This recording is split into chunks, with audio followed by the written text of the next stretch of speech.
Connor, welcome to the show, man. Hey, how are you? Happy to be here. Yeah, man. There's a lot to talk about always with any company. We talked a little bit about poker before, but for people who aren't familiar, explain this to the world. What is poker? Awesome, yeah, and we like to call it POGR, but there's a lot Poker. of opinion, yeah. And it's our approach to pretty much the statistical foundation for the future of gaming. And while I know that's big, we can break it down to like our thesis, where there's only a few companies, big video game studios, that have developer portals other companies can build on top of, and they're not really communicating with each other. So our vision is a lot of the game data, and this is coming from multiple game developers on the smaller side, is just being unused. So we built an SDK. It kind of rivals a micro developer portal, and we'll go along and integrate it into all these games that aren't utilizing data, adding it to the pool of big data, and taking this and then building on top of that. And you'll see things like player profiles that follow players' journey, even discovery tools, ways to analyze an esports org or manage a roster. But the main point is really building that pipeline of data to our database and then organizing it and allowing it to be used in a better way. So You have quite the story with getting to this point. I want to take a step back here. Why, first of all, like why even start Poger in the first place? Like why for you start this company in particular? it goes back to me always being a gamer. It was my safe space, but in particularly after college, um, I had just left the music world. I was doing A&R at Atlantic. I was interning. I was debating on if I wanted to move to New York, do the like full time position, Yep. and ultimately. I realized that I didn't like music as much as I thought I did, and Fortnite had just started blowing up. It was like the first season, and I had always been a good gamer, and I'd been following this genre because Fortnite was the tip of the iceberg. There was H1Z1, there was PUBG, there was even I'm trying to think in DayZ standalone. There was all these little mods building up to this game, and I had been following the journey. And I was like, let's spend some time on Fortnite, and I did, and there was these really early sites, and they essentially were like, if you're good enough you can bet money against other people, and I was great, like I was really really good. And this is kind of where I started to think of kind of this competitive profile for players, because I was like, for better or for worse, like once I would have a high rating on this, there wasn't really a way to like validate I was me, so I could create new accounts and, let's say, make a Yep. little extra money when you're a broke college student.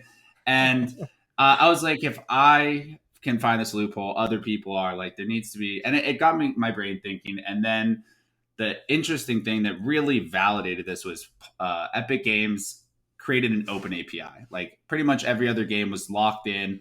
Epic Games continues to push boundaries, and this API access allowed for people to not only build on the ecosystem from like an actual like internal way, but like they could build businesses around it using the data.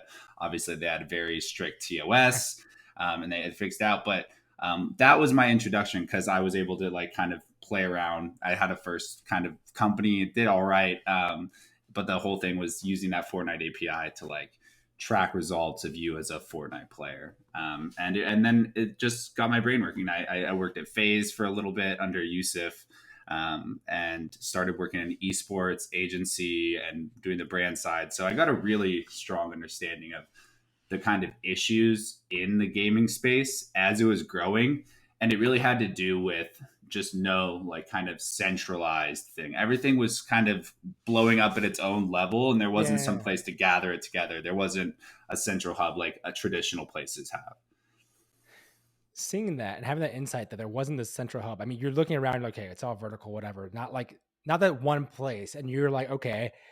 Here's the thing I think about it with that. People have ideas all the time. They see opportunities all the time. And they don't build companies with it. Some people build companies with it. They see it in this opportunity, like, yeah, I'm gonna build a company with that.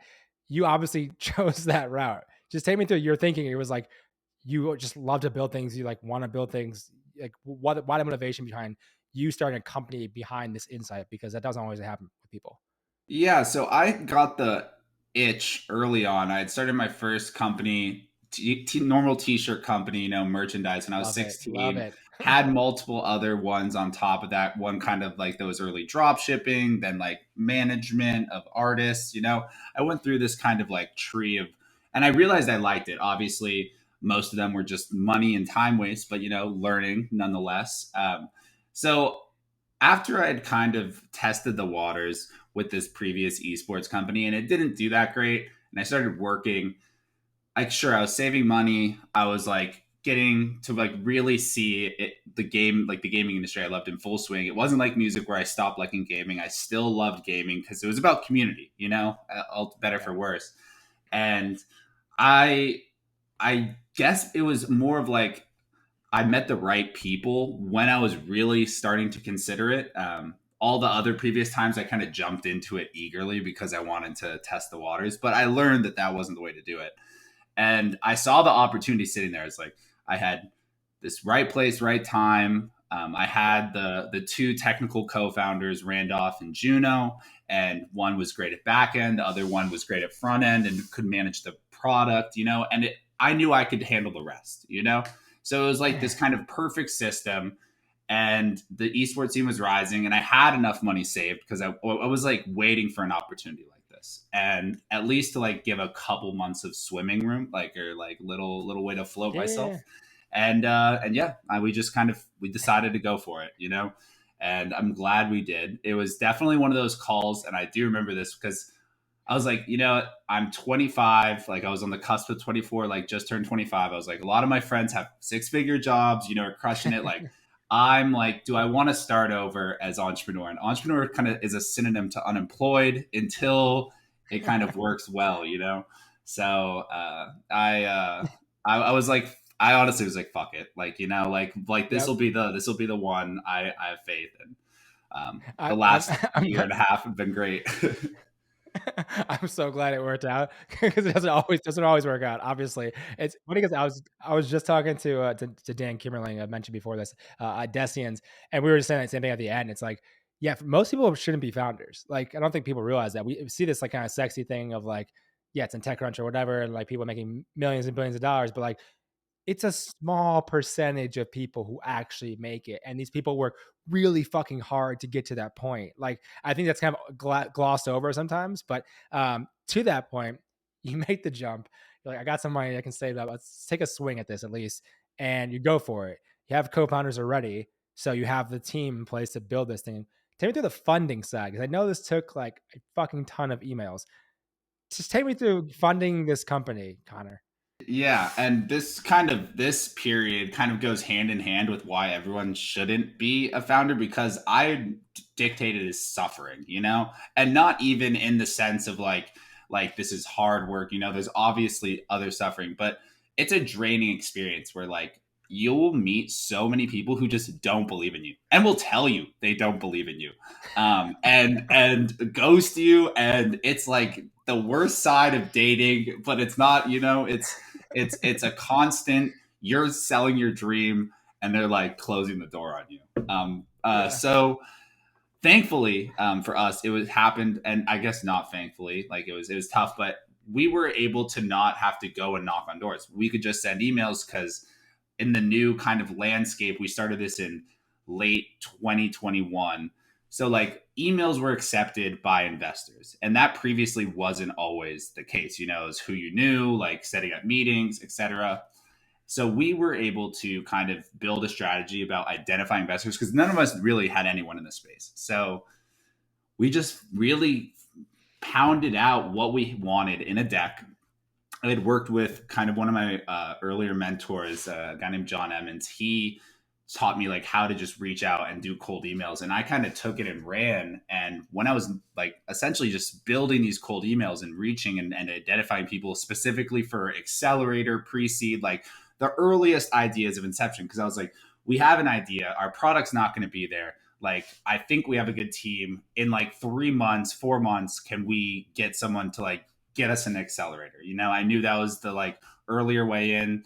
The VC gets good terms. You kind of sculpt an early team, and after about, like, I would say like 1,000 emails for the first one, we got our first 100K. And that was from Foreign Ventures. That was for a kind of accelerator program for 10 weeks, which was a great experience. I highly recommend it for anyone who's not like sold a company or like worked a long time in a startup. Like accelerator Yeah. programs, really, really great, especially for you if all your founders are on board.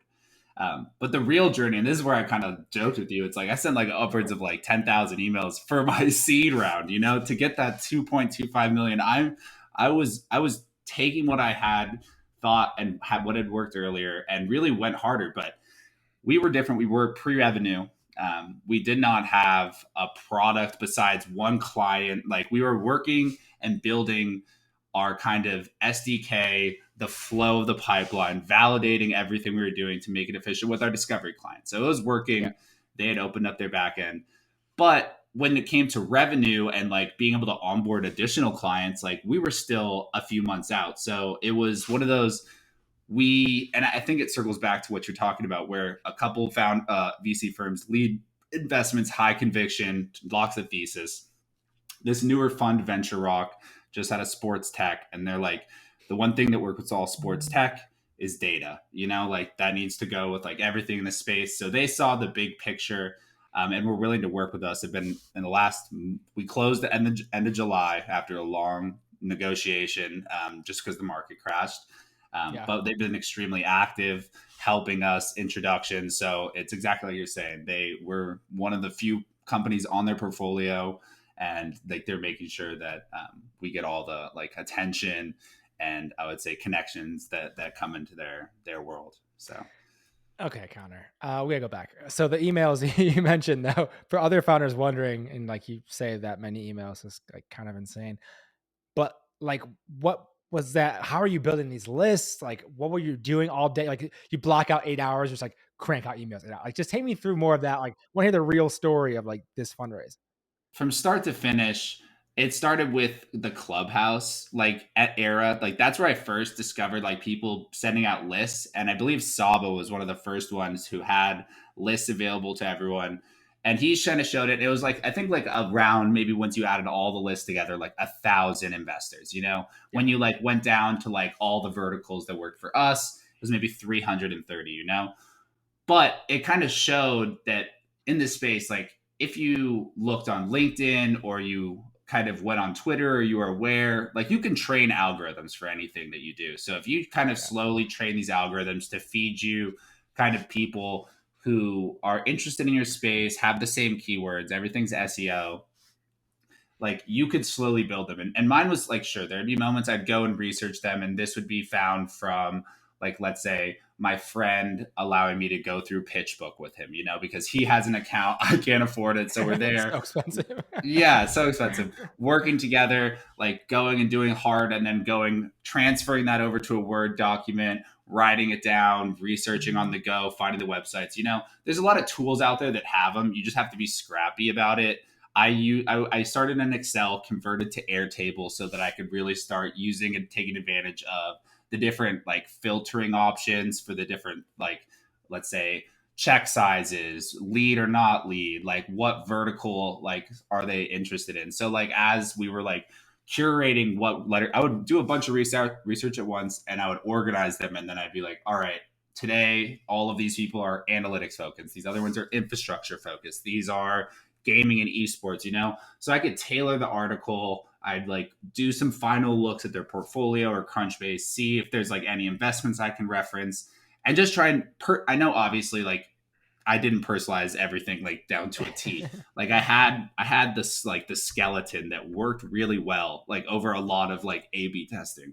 And then it was mainly like filling in the blanks. So it's like who they were, if they had done something like a big win from their fund, like something I realized from seeing their LinkedIn or Twitter or Instagram. Like I try to go on everything and make it personalized, see on the website, read a bio. And the hours I allocated, I didn't sleep a lot during this time. I like the nighttime. So I would say around like 11 p.m. to like 2 a.m. was like my kind of sweet spot for like, no one was hitting me up. I would sometimes chat with Randolph, my CTO, because he was like a night owl as well. That's when he liked to code in silence, and like we would just work. Like you could get in a good flow. You could get like 500 to like 800 done researched in like a 4 hour period, you know, if you really like get into it. Um, and then you just scheduled it. Google only allows you to schedule like 100 a day, and you need to play with like, so you don't get sent into spam. You want to make Yeah, sure you have a good yeah. open rate. So like I worked my way into an email that had a pretty solid open rate and click rate, because then I knew I wasn't going to be put into spam, and then I could increase it more and more. And but I would one thing I never did is I never did like the drip or the automatic. I only scheduled it in there because I was like one Yeah. mistake and I blasted out to 100 people with the wrong name and I'm burned. You know, Yeah. but also like I if they click it and open it, I use mail track. If they opened it and weren't into it, like maybe I'd send a follow up if I really thought they were a good fit, like a couple weeks later. If they opened it, I was like, hey, any notes? And sometimes I'd get a response, but ultimately, like if you put a deal on an investor's plate and they don't want it, you know, like they don't want it. If they want it, they'll pounce and you'll know it, you know, like I realized that Yeah. really early. So it's just about putting it in a like an awareness in a spot where people might not look at, and then until one aligns, you know, and that's yeah. So that's like That's kind of broken down. okay. One more thing on that while we're here. What was that like rough format or email? Tell us more about that you would send. You obviously tested a lot of different things, right? So like Yeah. So what my worked? opening line, and I still remember this, was it was like, there's billions of matches, like gaming matches played every day. What is happening with that data? Like that was it. Like that was like the first thing. And I was like, it's a question, and like you don't know what's happening. Like, And it's a big question. Like, you know, like you don't know what's yeah. happening with all of that. So I started with that. I introduced like, hi, like this is who I am. This is why I'm reaching out to you. Like, because like after the question, they're like, all right, why are you reaching out to me? Yeah. Who And are you? then I answer that, and then I just go into kind of, this is what we do. This is kind of what we've done recently, like action call, you know, like this net, like next week, let's get on a call if you're interested in it. I'd hyperlink the deck for DocSend. I'd be able to see it, you know. I linked my Figma once we had like our branding and a click through demo, because like it worked better than like having them watch a Loom video, you know, they can just click, click, click. And yeah, I would just track links and be obsessive about it in a way that's like unhealthy. You know, I was just like on, like, I was like, we have 4 months before the company doesn't work and we're going into savings. And like for the last month and a half, 2 months of this seed round, we had run out of burn.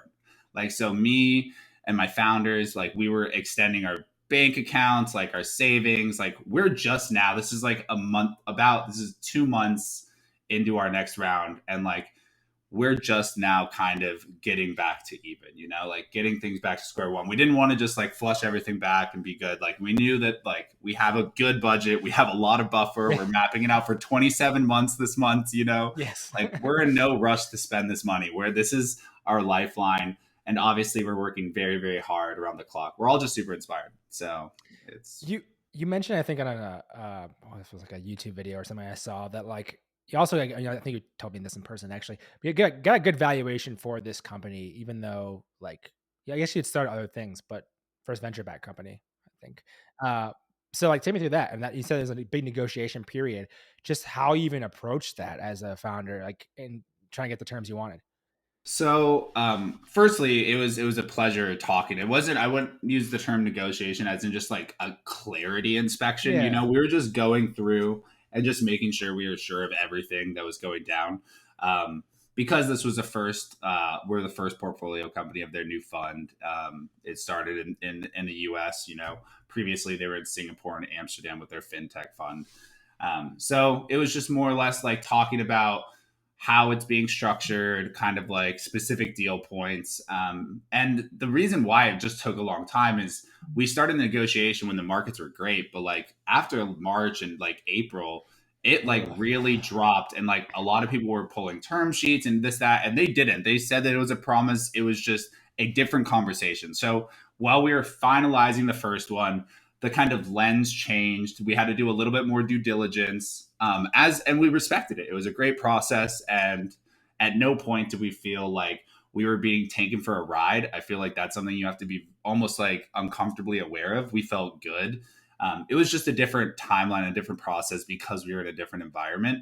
Now, like looking back, like there shouldn't have been no worries. Obviously, like I'm downplaying how much I was stressed out at times. And that wasn't because I was like, "Is this coming?" It was more like I have a team that like in 4 weeks, like how am I going to pay them? You know, Yeah. like how Yeah. is Yeah. that going to happen? Like, and it's a diverse team. You know, like one of the guys who lives in Sweden, Anders, he's our designer. He has a kid. You know, and it's like he obviously has a different job. He's working on this on the side, but it's like there's just extenuating factors for like every person. So making sure that like I'm not a stress point in their lives is just that becomes the stress on you. But it worked out, so.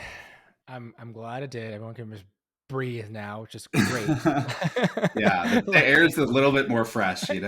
Yeah. Let's talk a little bit more about the company though. So in terms of like the business model, take me through that because you have multiple different like stakeholders in this in terms of like customers. So take me through that. So I'll just focus on where we're at right now and what we're Yeah. focusing on through our next raise. And that's just I would say the acquisition and partnering with different game studios. So we already have access to the kind of open API, larger like esport companies like Riot, Epic Games, their ecosystem, their data. Our main goal right now is to meet and talk with different mobile, Unity, Unreal Engine games, like all of these indie games, let's say around 10,000 monthly users. They're making maybe $500,000 to $1 million in revenue in a year. And they just want to kind of start using that data, like start understanding it, taking their community and really, and it's for very cheap. Like it's not like we're like raking up and trying to be a SaaS company. Like we have a very cheap model to the point where we're almost not making a profit. Like, because the goal is to kind of build this pool, which our investors are aware of. We're very on the same page so that we can provide benefits in different, like I would say, SaaS features down the line. Like right now, while the SDK does rival SaaS, it isn't meant to be a huge revenue in like income stream. Like, and to give more clarity on that, we are like kind of in the same line as what Google hosting fees are. We have even made some of them more efficient because it's specific to this type of game and system. We're able to crack it. It's not a one size fit all. So it's getting that data, meeting with all these different developers, and like kind of getting a little bit of cash flow going. I can give you a little peek around the corner for the bigger kind of money drivers. So we've been talking to a series of game studios on the tier one level, and this is where we're looking at like a 360 kind of data agreement where we're taking all of the data from all the players, like whether they're content creators or on their esports teams, and we're providing insights of value. So for the esports teams, we're getting their individual stats, how their game stats are, and then we're also collecting the enemy's game stats. So we can really start to build a picture of how they're not only like landing in their kind of environment, but potentially different ways to view the problems they're facing. We're not going to have the data to like provide solutions, but we're at least pointing out the problems right away, for the content creators and just the organization as a whole, like listening tools to gather data about them. So they're really getting a more clear picture. So kind of using this data ingestion engine as a form of kind of providing more valuable insights to not only developers in the early stage, gamers always, but these kind of bigger third parties and brands who are interested in kind of monetizing those. So How do you look at growth? I know you mentioned kind of looking at different studios or people are going after. Is that always in the beginning what you kind of thought the growth was going to be? And like, how are you going after that? Because obviously you have this whole like experience around outreach and you can do that, but also like how you have limited time in any company you're building, limited time, limited resources. You're always thinking about like, how do you grow? How do you look at that? So we're being super clear. Like we realized very early on we wanted to accomplish so much, but when you really break it down into what's the realistic format, obviously our goal is to have the player profile where all the stats are being fed, and we're building on the consumer side. There's billions, or there are hundreds of millions of gamers. I'm not exactly sure on the exact number, but and they're all playing. That's a huge target market versus like let's say like 10 million game studios. So Sure. we understood that we need data to like make this more valuable for the players, or it's just kind of something that everyone else has access to, you know? So we realized we couldn't have the chicken before the egg, you know? So we went back, we're really building this pipeline to us, making sure it's a really valuable kind of system for these players to be onboarded. So once we kind of get past that 100 studio, 100 to 1,000 mark, we'll be really opening it up to players because there will be enough games to make it valuable for them. And then we're going into the growth of players. And then that's kind of the like cycle. And once it gets going, it's like, all right, the gamers are getting a more clear picture of their data, like how they can improve, where they stand in the world, like what opportunities are now open to them. The games are like, wow, this isn't Timmy X34, and this is Connor, and these are his stats. You know, you have this statistical fingerprint on the players, so it's a more clear picture. They know how to make the system better, and then these brands aren't barking down the wrong branch. You know, these esports teams are able to identify talent they couldn't previously identify. So you really kind of get this cog going, building it, making it smooth and efficient, and then from there, you're able to really disrupt this industry in a positive way. This is all coming from a gamer. Juno is a gamer. Randy's a gamer. Randy's also a game developer. He's made a lot of games, so it's like he's felt these pain points on both sides. So we really came together as a team to kind of build this solution. I want to double click on that real quick. You just mentioned your co-founders and like the team. How did you meet them? How did you decide that like we are going to work together? And how do you even manage that relationship with them? Obviously, all over the world, this is something that everyone kind of was thrown into with COVID and working, remotely, et cetera. But how do you then also, build those relationships and run it? I would categorize it and summarize it in one sentence where it's jumping off the cliff and learning to grow wings on the way down. And you'll understand why. So I've followed that a lot in my way, where it's just like kind of jump and figure it out on the way down. Because if you're thinking about jumping, like you're always going to have thought about what if, and like better to try it. Yeah. So I was starting and thinking about POGR. It wasn't called POGR then. It was just this idea, this player profile system, APIs, like data, like to update it automatically, this kind of central leaderboard. That was kind of running through my mind. And I had been obviously telling some of the people I had been deciding if I want to continue my contract at the company or if I wanted to pursue this. Like I had like a couple, like 2 weeks to really before I had to like renew it. I was going out. And one of these nights, I met this guy named Raphael. He ended up being one of my first angel checks. And after a long conversation at a house party in Venice, actually, I was inspired to really go home and really at least write everything out. Like I had it all up here, but I was like, all right, this is my first rodeo. It's like, what am I accomplishing? How am I going to make money on it? Like, how am I going to get users? Who do I know? Like, and after I put it all down there, I was like, damn, this is pretty good.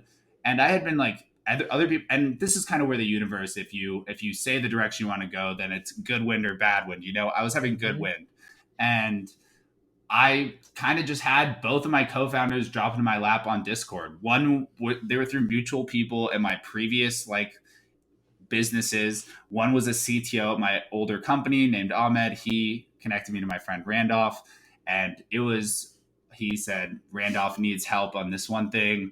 Once we started talking, he really liked my idea, and we saw how there was synergy with Juno. One of my friends, Zach, who did business at one of the other companies I was at.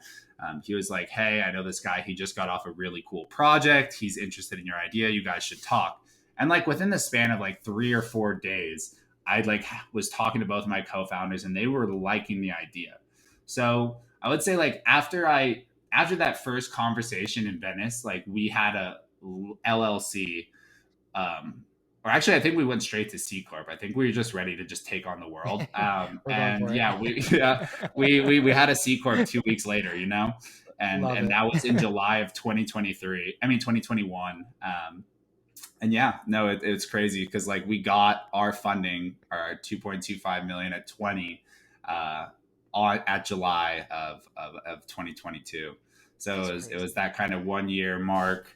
We had gone through a lot, but it shows that it just can move fast. Like it was one decision, and the snowball grew. It got bigger and bigger, and we're moving at fast momentum. We're breaking, like we were very safe to like figure out how our timeline was to make sure that we were QAing properly.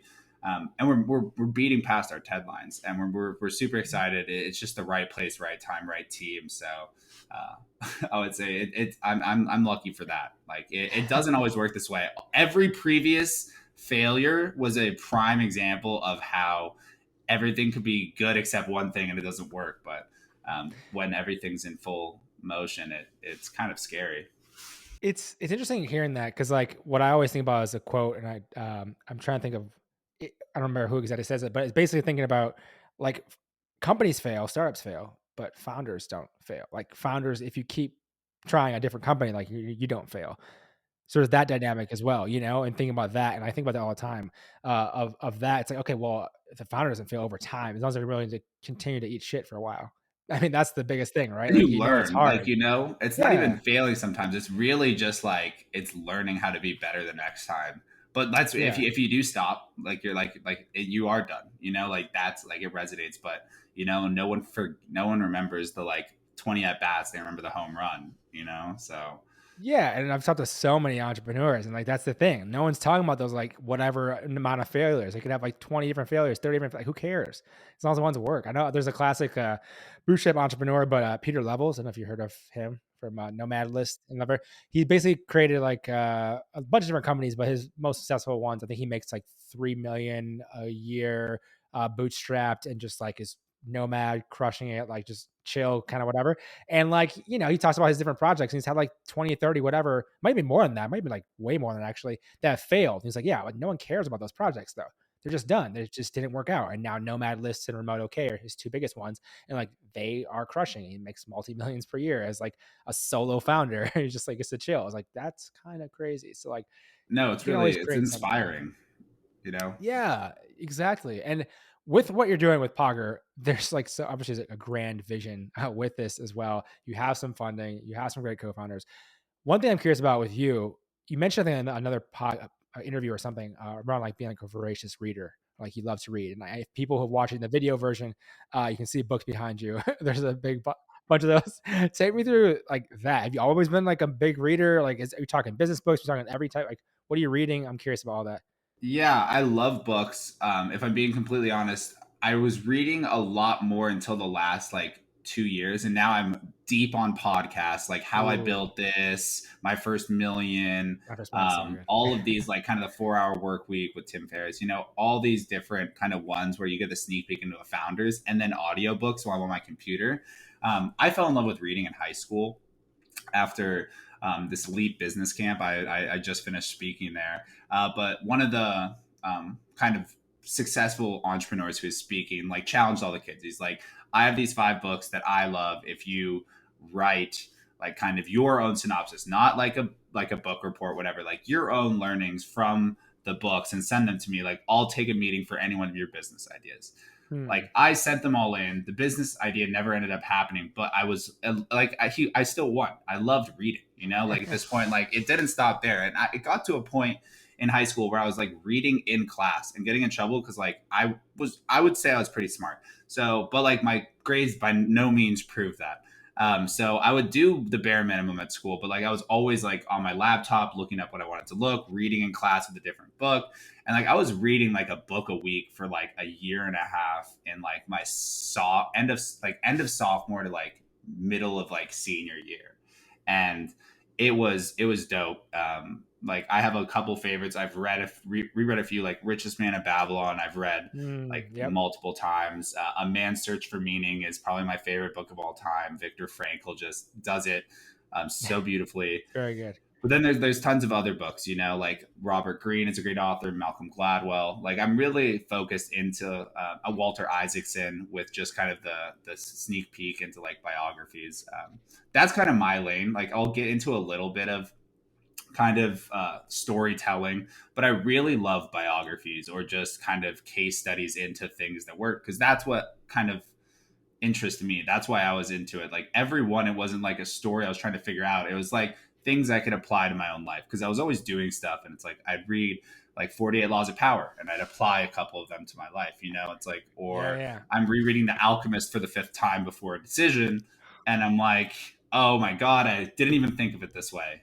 So So good. yeah, yeah, I am a big fan of those. I'm actually reading um, Meditations by Mark Aurelius right now, and actually I've never read it before, so it's my first time going through it. So I'm loving it. So Okay. Any other suggestions on books? Any like favorite biographies? Curious. I mean, the Steve Jobs one by Walter Isaacson is my best, like my favorite. Yeah, It's 800 pages, but like you get yeah, it's a like beast. sneak peeks into the mind of a genius. You know, like that man, for better for worse, for like all the controversy among him, he was just like the people who like built with him and like podcasts, like say like they did their best work with him. You know, so like there has to be something behind that. Sometimes it's not the route to like how you did it, but like how like you got there. You know, you can take different pieces of it. So he was just a great operator. So, and I kind of relate to him in the sense that like he really disrupted the world, but he didn't really understand a deep level of coding. You know, he understood it and how it works with the world and how to build with it, but the actual um, activity of doing it was not one of his expertises. So just kind of having that Yeah, similarity in today's age, I feel like most of the really successful um, tech billionaires or just like people who've started great companies, they came from a development background. So it's kind of hard to draw a lot of truisms from that directly to my life. yeah. You're like I don't have that same exact skill set of them, so you're like cool, but I can't really build the same that they could, which is interesting. I'm also a massive fan of biographies. I think there's I'm trying to think of which ones I even had read recently, but like Thomas Edison was an interesting one because I 100%. think him in terms of like being like the most prolific person creating things I've probably ever heard of. Like at one 100%. point in time, it was like he's doing a patent every few days. It seems like it's like Yeah. what you're like that output's ridiculous, and like obviously it just took a maniacal focus on creating and building things. And to your point, like there's the negative sides of all that too. We can't like glorify without the negatives of like what about family life, what about all that stuff. But like it's super inspiring on seeing those things. Same with like a David 100%. Goggins book as well. Like I love David that, Goggins. Yeah. yeah, you see that you're like wow, like I need to push myself a little farther. I can do way more. Like I can definitely handle this little building a company. Okay. He's talking about Navy SEAL stuff and like all this Yeah. craziness. We're like, all right, well, maybe I can send some more emails. You And know, that's like why I love podcasts. That's why I love how I built this because like every yeah. single person is like you can hear the pain in the voice where it's like they Mm-hmm. go back to it. It's not a foreign feeling. Like they struggled, and it was like they could have it could have gone either way. The reason Yeah. why they're on the podcast is because it went the good way, you know. So it's like kind of hearing that True. makes it a little bit easier, makes the road a little bit smoother. Um, and yeah, I'm super thankful. Like books were great because it's like you get kind of this like timeless piece of content, but like podcasts, like I just listened. Like it was like I got it early, but it's like the CEO of Roblox. Like that's the most hot thing right now in the world. Like he couldn't write a book and get it out to me. Like I got to hear an hour of him talk from all his failures, his startups. He was a quantum engineer, you know, like that, like went took the leap, you know. So it's like I love that like real one to one. It's like if you're doing something crazy in the space, like someone can tap in and listen, and like I love it. Like I'm a big fan of that. Yeah, and I think that, that you mentioned My First Million, which is a great podcast for anyone who hasn't heard it already. And like they just talked about like their whole just like a basketball camp, like a camp My First Million or whatever. They're talking about like, you know, if you're in this environment for like they were like a physical environment 2 days or something, surrounded by people who are very ambitious and driven and doing crazy things. You can't help but be like come home at night. You're like, wow, like what should I be doing? You're influenced by that. But if you're always reading books and listening to podcasts and stuff, you like brainwash yourself into thinking, hey, maybe I could do whatever. Like, maybe I could do that. Maybe I do something bigger. Like, oh, and you're always surrounded by it. I just have always found the value in that, even from just like it's just always in your head of thinking about those types of things. Then you can't think small anymore. Yeah, and we have so many resources now, like and like you can really do anything if you just sit down and get to it. Because like YouTube is the funnel into like anything you need to figure out. You want to write a contract, there's a way to do it. If you want to set up something, build something, fix something, it's there. And Reddit is the next freaking search engine. You know, it's like there's so much like user kind of feedback on every problem someone's faced and like ways to solve it. So I really feel like you're right, like you say, brainwashing yourself so that you can think that you could do anything, and then really like using the tools that are available. because the internet's getting, it's a smaller and smaller world. Everyone knows someone. Like there's always ways to really do something. And like, I know I talked about Steve Jobs a lot, but it's like what, like his quote: "Once you realize that you can influence the world, like you're gonna want to do it. You know, you can really change it, and affect it." And that was contagious. Where I want to just end this is with POGR, and if all goes right, trajectory continues. Where does this get to? What does the world look like in 5, 10 years, whatever, when POGR has done what you want to do? And obviously, you can say it's never finished. You're always going IPO and beyond. You're just building this company. But where do you want to get this to? What does it look like when POGR is where you want it to be? I'd love a world where the gaming space is transparent in the fact where I mentioned kind of a statistical fingerprint. I really do mean that, but in a broader sense, to where um, all these games are built on the same plane. You know, the version of what we're calling a metaverse is a place that we can all interact and interchange without having to jump from world to world, you know, and losing what you've gained. You know, it's not, it's like if you walked to work and like you didn't have anything of your previous life, you know, everything's split. So kind of having this POGR authorization OAuth where we understand you as a player and we're making every game experience more personalized for you as a gamer to provide an opportunity pipeline, you know, provide kind of take down all pre-existing gatekeepers and make it an open plane. You know, anyone can do anything because the information's right there. You know, it's not like you're just going in blind and having to make your own gut decisions. You can validate things. So a hyper connected world online where the opportunities are yours to take. You know, right now, like sometimes the opportunities just aren't there. So kind of me as a gamer, like young gamer, I wish Yep. that I could do whatever I wanted. So that's what I hope. Like I hope that if you have a controller, a keyboard and mouse, and a dream, you can do anything. You can build a world, and we'll help. You can like try and create a career, and we'll help. And then like you can really just, I don't know, meet and connect with a different wave of people online. It's yeah, just a connected world. That is exciting, and you'll just come on the podcast for round 2 when we've done that and talk about how, yeah, I called my shot. I called my shot. There we were. I told you. Connor, where can people learn more about POGR, and also if they want to reach out to you and connect with you, where should they go for that too? Awesome. Yeah, the best place is on Instagram at POGR. We got that username. We're really excited. Our website is pogr.gg. So that's where you can get some information, sign up for our wait list. And then I'm at Connor Ellison, ConnorEllison, everywhere. So that's, yeah, hit me up on LinkedIn, Twitter, Instagram, and happy to chat. Thank you. I appreciate you having me on the podcast, Justin.